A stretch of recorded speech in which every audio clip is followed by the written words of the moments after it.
Amerika tetap begitu kuat, meski banyak dibenci. Karena kekuatannya tidak bergantung pada simpati, tetapi pada sistem yang menguasai dunia. Amerika mengendalikan ekonomi global lewat dolar, mata uang yang dipakai hampir semua negara.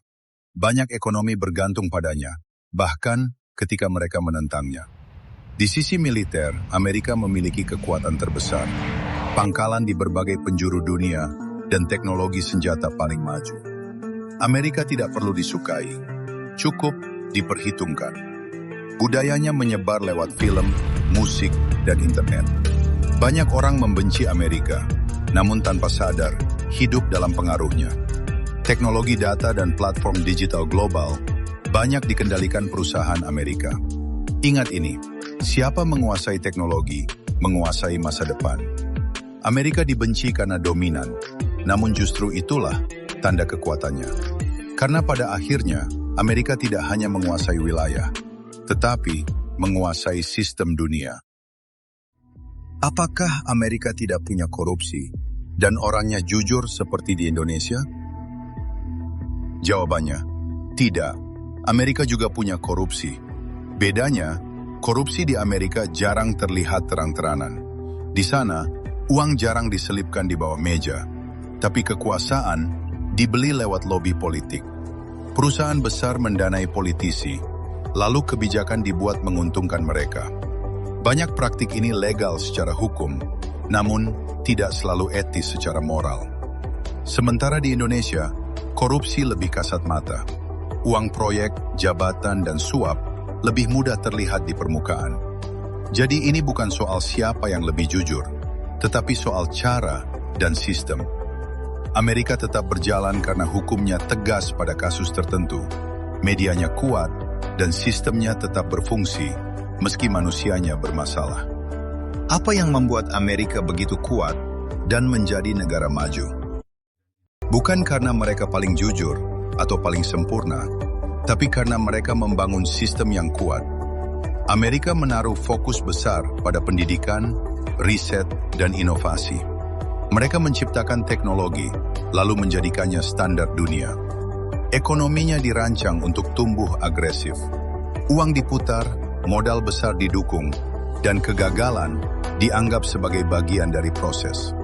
Hukum di Amerika tidak selalu adil, tapi cukup tegas untuk menjaga sistem tetap berjalan. Di sana, institusi lebih penting daripada individu. Militernya kuat, bukan hanya untuk perang, tapi untuk menjaga pengaruh global dan stabilitas kepentingan. Budaya berpikir kritis, kebebasan berpendapat, dan keberanian untuk berbeda mendorong perubahan yang sangat cepat. Amerika maju karena mereka menguasai teknologi, ekonomi, narasi, dan sistem dunia. Perbandingan Indonesia dan Amerika. Indonesia dan Amerika sama-sama punya orang pintar, sama-sama punya orang jujur, dan sama-sama punya korupsi. Perbedaannya bukan di manusianya, tapi di cara sistem bekerja. Di Amerika, lembaga lebih kuat dari individu. Pemimpin bisa diganti, namun hukum tetap berjalan. Di Indonesia, seringkali sistem masih bergantung pada sosok orangnya. Kalau orangnya rusak, lembaga ikut melemah. Di Amerika, aturan cenderung konsisten. Siapapun bisa diperiksa, meski tidak selalu adil. Di Indonesia, aturan seringkali bagus di atas kertas, tapi lemah dalam pelaksanaan. Di Amerika, kritik dilindungi. Media dan masyarakat sipil memiliki suara yang kuat. Sementara di Indonesia, kritik masih sering dianggap sebagai ancaman. Yang membuat Amerika kuat itu banyak. Bukan hanya militernya atau ekonominya, tapi gabungan dari banyak hal yang bekerja bersamaan. Sistem hukumnya relatif stabil. Lembaganya tetap berjalan meski orangnya berganti. Ekonominya besar. Dolar dipakai dunia. Modal dan bisnis terus berputar tanpa henti. Teknologinya memimpin, inovasi lahir dengan cepat, dan segera dijadikan standar global. Budayanya menyebar, narasinya sangat kuat, dan pengaruhnya masuk ke dalam kehidupan kita sehari-hari. Militernya menjaga kepentingan, dan memberi efek gentar di seluruh penjuru dunia. Semua ini saling menopang. Kalau satu melemah, yang lain masih bisa menahan. Kesimpulannya, Amerika kuat karena kekuasaannya dibangun berlapis, bukan berdiri di atas satu tiang saja.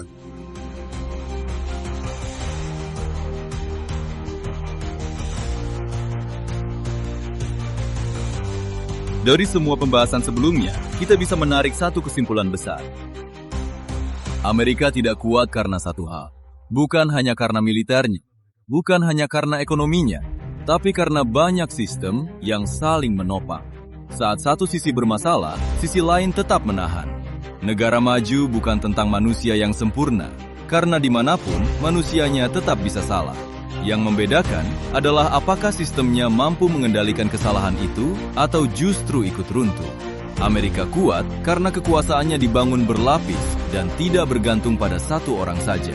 Pelajaran pentingnya, jika sebuah negara ingin kuat, yang harus diperkuat bukan hanya manusianya, tetapi sistemnya. Sampai jumpa di kisah selanjutnya.